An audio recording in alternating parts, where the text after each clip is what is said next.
Today on Mike Attempts, replacing the cabin air filter on a 2018 Mazda 6. Open the glove box and pull upward on each side to release both hinge clips.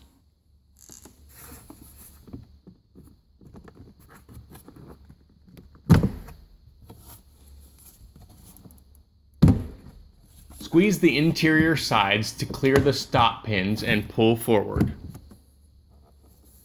Pull out on the damper arm to release it from the pin.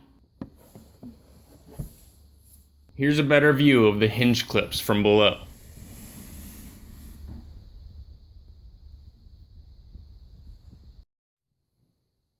Grab the center clip and pull out to remove the old filter.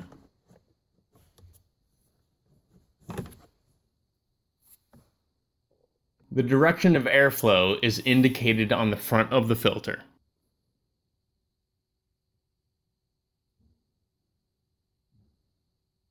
Here's the new filter. See the description below for the part number. If there's any debris in the filter slot, vacuum it out before proceeding.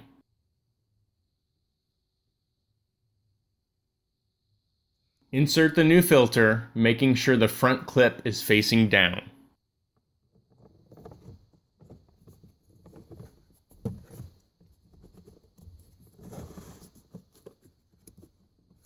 These are the bars that the hinge clips pivot on.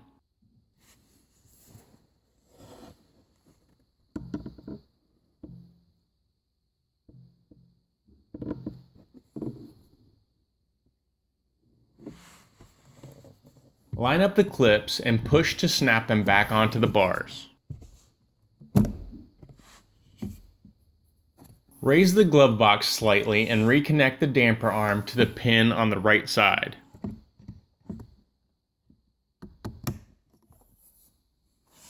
Squeeze the interior sides to clear the stop pins and you're done. If you need to replace your engine air filter, you can check out my video for that procedure too. Feel free to rate this video, add your comments and questions below, and subscribe for more.